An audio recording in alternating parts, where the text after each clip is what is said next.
There is only one thing that I cannot deny. Ask me that, what's that one thing? So many people help me where I am right now. At hindi ko may kakaila na hindi totoo yung sinasabi nilang, ladies and gentlemen, let us welcome the self-made person. Because there's no such thing. You can never be self-made. Hindi ka naman lumabas sa hangin. Lumabas ka ba sa hangin? Somebody help you. At hindi aakalain ni Michelangelo na sa murang edad kong ito, mura pa po ito. Maliit na po ako kasi ganito lang ako nung pinanganak ako. Parang lumpiang Shanghai, inaalog po ako ng nanay ko. Akala po niya, lumpiang Shanghai po ako. Ang crib ko po noon, posporo. Nalito po siya kasi kung tao ba ako o gagamba, ano po. Pero hindi ko po akalain na maaabot ni Michelangelo ang maaabot niyang meron ngayon. Marami nagtatanong sa akin, Sir, paano ba kayo nagtagumpay? Wala ba kayong problema? Who told you? I came from a broken family. Ang tatay ko po, hindi sumakabilang buhay, nasa kabilang bahay lang. Not just that, I was even a battered child. Because my father got confused whether I'm a human being or a shrimp. That's why he battered me. Pang matalino yung joke. And you would not believe, at the age of 9 years old, I have experienced how to sell basahan in the streets of Bayan of Aliches just to have baon. Not just that, I even experienced how to beg in the streets just to have baon. I was begging in Bayan of Aliches, alms, give me a piece of bread. Siyempre, pag tula, mukhang mas malaki bigayin. At maraming taong hindi makapaniwala, paano ko daw naabot ang layo na, sabi ng barkada ko, pare ang layo na narating mo, totoo naman, umabot na ako ng Baguio, Tugigaraw, malayo yun. Lalo kung lalakarin mo, 5 days yun. Pero paano ko naabot yun sa gitna ng lahat ng problema ko? Isa lang ho ang pinaniwalaan ko. Tanungin niyo ako ano? Life is a choice, period. Pakiulit nga. Life is a choice, period. Kita nyo katangahan nyo, ha? Pati period, inulit nyo, ha? Yes, do you want to be successful? Do you want to be happy? Yung mga hindi sumagot, simula ngayon, lug mo kayo hanggang mamatay kayo, ha? Do you want to be successful? Do you want to be happy? Do you want to reach your dreams? Well, choose it. You have to make that choice. No matter how you feel, get up, dress up, show up, and never give up. No matter how you feel. Hindi ko akalain na maaabot ko yon. At hindi imposible yon sa taong magdidesisyong maabot niya. Let me talk to you. Kung gusto nyo maging matagumpay, at gusto nyong yumaman at maging magaling, don't forget that you are here in the school to study, not to compete, but to learn. At the end of the day, it's about discovering who you are. Kung tatanungin niyo ako paano nagtagumpay si Kuya Michael, isa lang ang totoo, pinaniwalaan kong I was meant and I was born for a reason. Sabi ni Mark Twain, there are only 2 greatest moments in our life. Number 1, the moment that you were born. That's the first greatest moment. But the second greatest moment is the moment you have discovered the reason. Maraming taong pinanganak pero hindi nila natagpuan kung bakit sila naririto sa mundong ito. Si Kuya Michael, bakit nagtagumpay lahat ng negosyo ko, lahat ng trabaho ko? Dahil natagpuan ko kung anong gift ko, communication. Bibig na naging tao ako. So dapat, kung nasaan ang talent ko, nandoon ang trabaho ko. Dahil pag gusto mo yung ginagawa mo, it's like playing. Nung minsan naalala ko, inimbita ako ng San Miguel Corporation, sabi sa akin ng presidente ng brewery, I like you, I saw you in TV. Don't worry, we will pay you.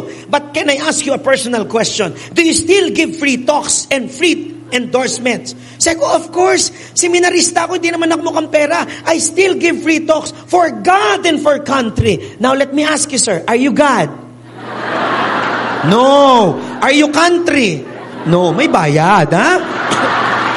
Wala siya sa category. But my point is this, once you have found your passion, pursue it. Because maybe that's where God wants you to excel.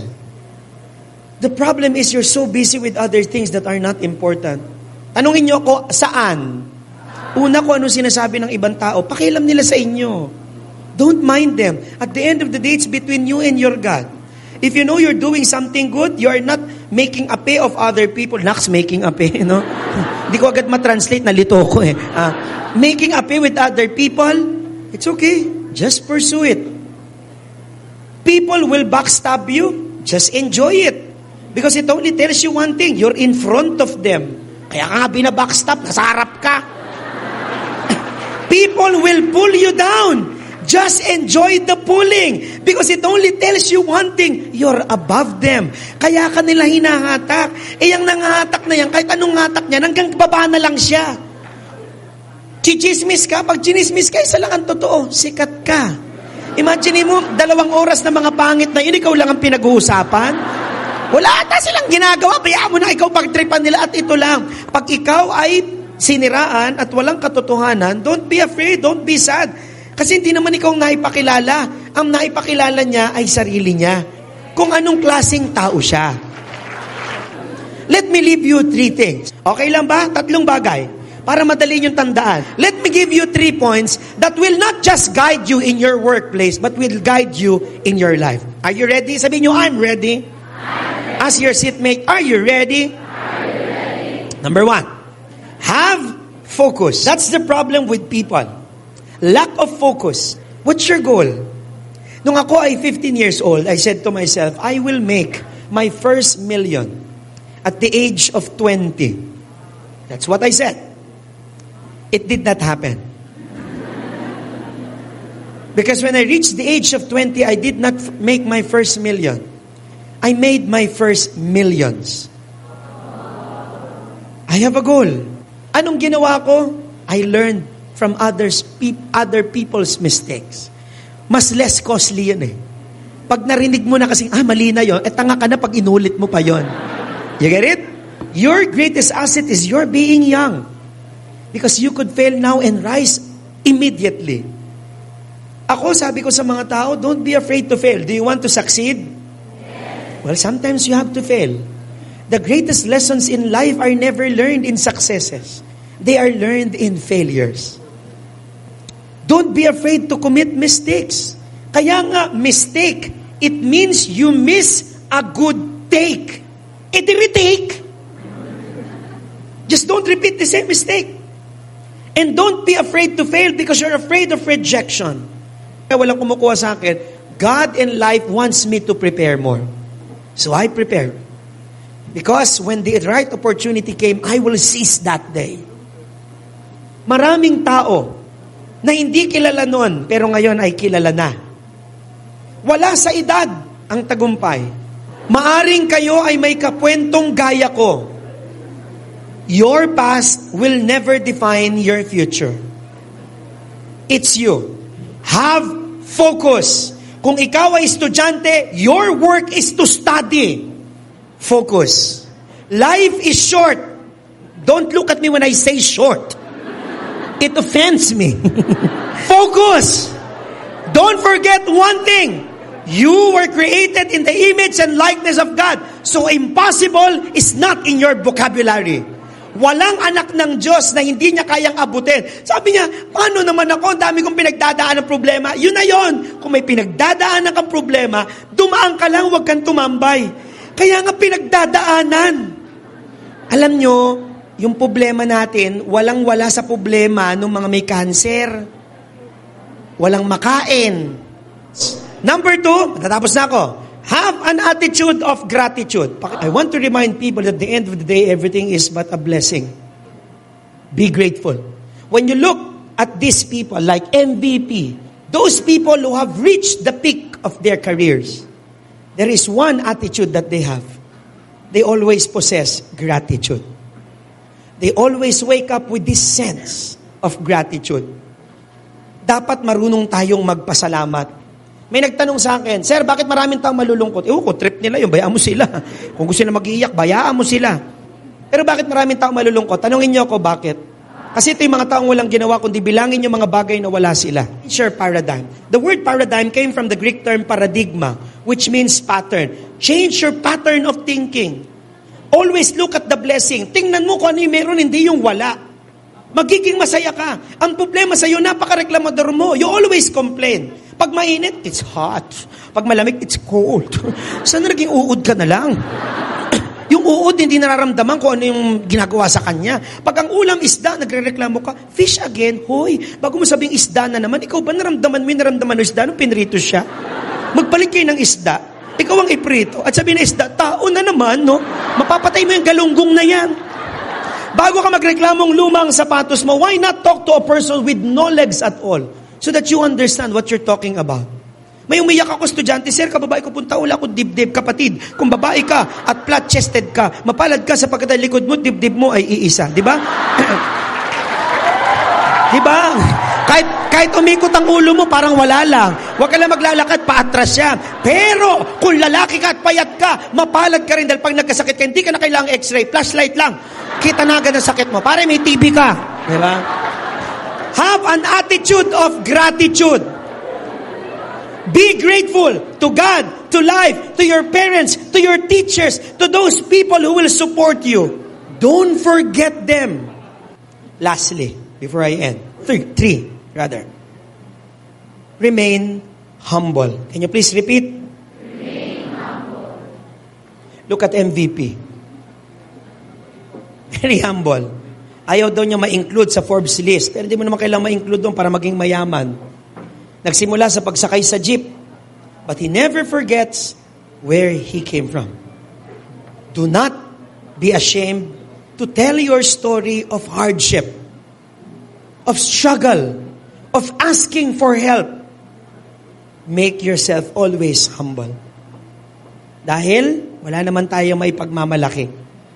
Lahat ng meron tayo ay hiram lang.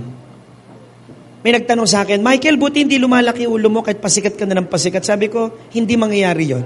Hindi praktikal. Maliit ang katawang ko. Kung malaki ang ulo ko at ang liit ng katawang ko, anong itsura ko nun? Mukha kong lollipop, microphone, water dispenser, lobo at lampshade. Bakit hindi lalaki ang ulo ni Michelangelo kahit alam ko may talent ako na galing sa Diyos? Tanongin niyo ako, bakit? Dahil isa lang ang totoo, I'll get old. And when I'm old, nobody will invite me. Nobody will get me. Because Michelangelo is old.